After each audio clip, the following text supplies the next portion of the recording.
Hey everybody, my name is Brandon. Welcome back to Cinefessions, where we talk all things media. So recently, a movie hit 4K that I was super excited to check out. This is from 2003, The Core. Now, this is a disaster film that I have just missed over the years, but it's one that I remember my wife saying she really enjoyed. So I figured, hey, it's hitting 4K, it's not in my collection, it's the 20th anniversary edition.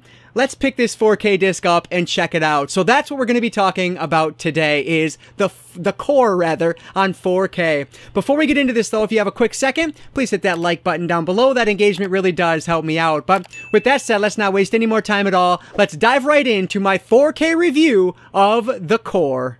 Let me give you a quick unboxing here, just so you know what you're getting. So this one did come with a slipcover on it, which looks pretty darn decent for what it is. Taking the slipcover off, you have the exact same cover art.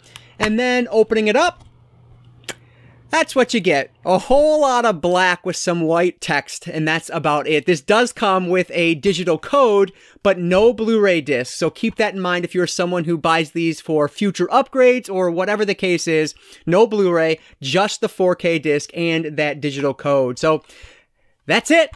That's the unboxing.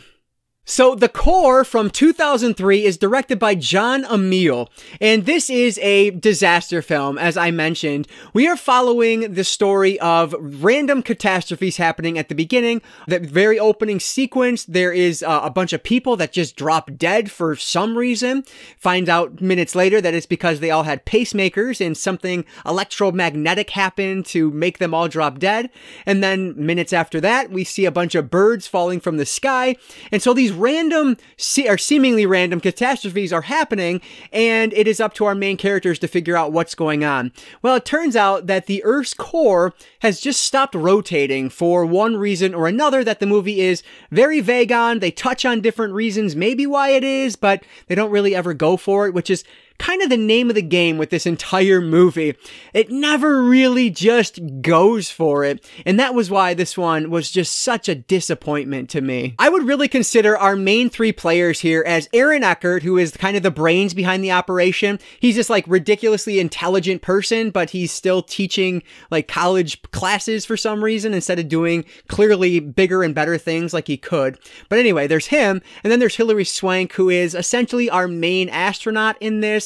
And then there is Stanley Tucci's character, who is playing kind of the big bad brains behind all of it as well. Him and Aaron Eckhart and then a couple other scientists are really what lead this expedition into the Earth's inner core.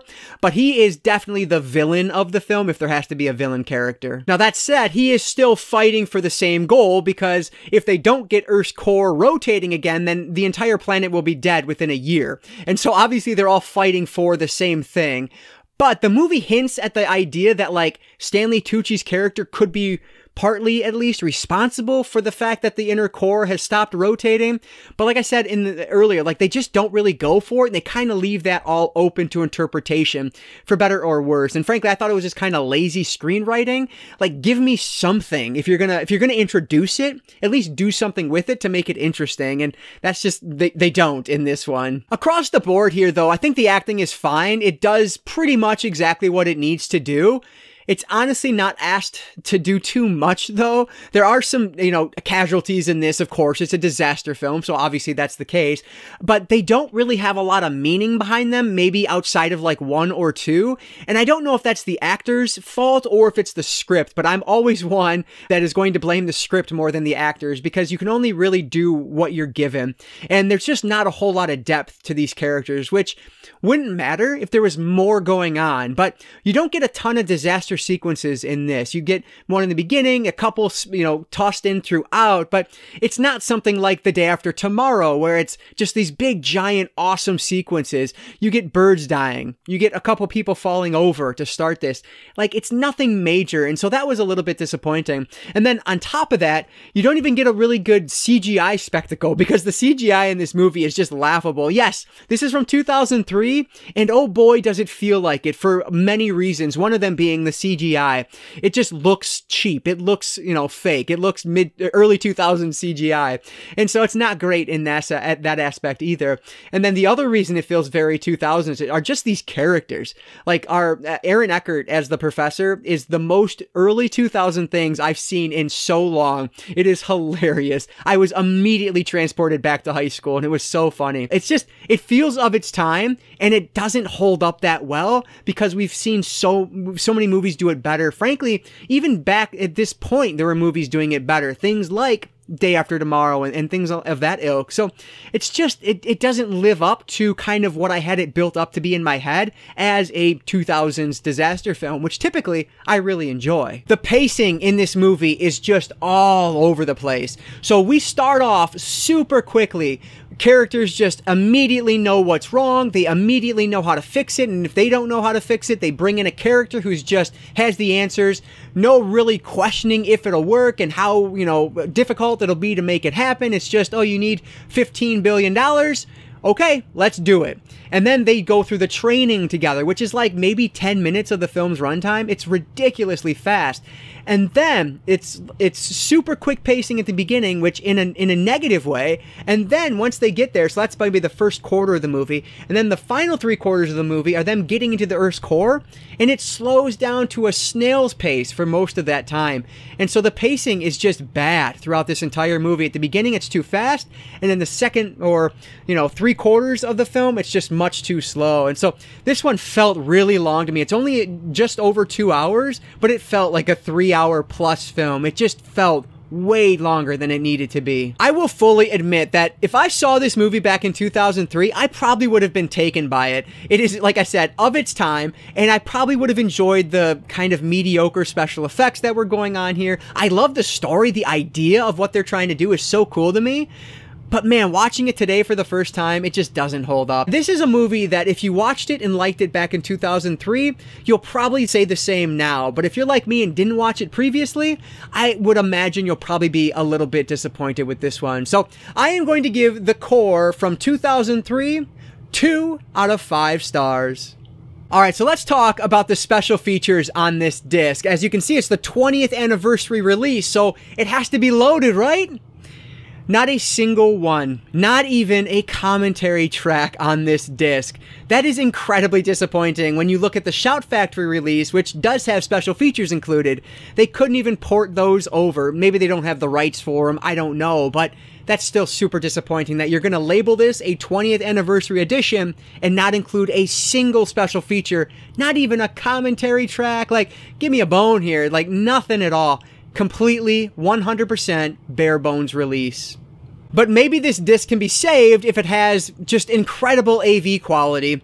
Unfortunately, that's not the case either. So the audio side, I'll start there, and frankly, I was impressed by the audio on this disc. It's only an English 5.1 DTS HD master audio track, and it's recycled from the previous Blu-ray release, but it still sounded fantastic. It was rumbling my house. I loved it. I was super impressed by the audio on this. I thought it was great. But let's talk about the visual side of this disc. So as I was watching this, I thought everything looked pretty fine. Like, it was good, but I was never blown away by it. And when I watch something on 4K with a Dolby Vision color grading, typically I'm wowed more so than I'm not. And so that was the first red flag. I couldn't really put my finger on what was wrong with this image though. And so I had to do a little bit of research. Turns out Paramount has gone in and digitally removed all of the film grain from this picture.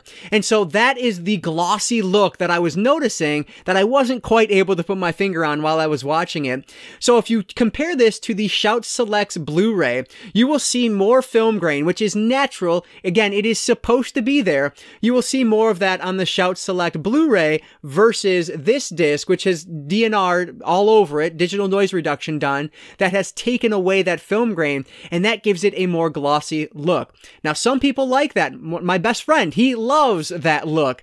He doesn't like film grain on his discs, and so I understand some people like that, but I much prefer a natural film grain. And even if you watch the Shout Blu-ray of this, from the screenshots I've seen, the film grain is not huge in that, but you can definitely see a difference between those screenshots and the 4K release. So while I didn't hate this image quality, there are definitely some issues, and Paramount is known for kind of being hit or miss with their 4K releases. They might go DNR heavy, remove all that film grain, or they might not and let the picture live the way it's supposed to live. It's just hit or miss, and unfortunately, this one is a miss. Doesn't look terrible, but it's not that much of an upgrade from that Shout Blu-ray from everything I've seen about that Shout Selects disc. So if you had to go one or the other, that is without a doubt the way to go is the Shout Factory release, because you're getting special features and you're getting an image quality that's not that much worse than this 4K Dolby Vision job that Paramount has done here.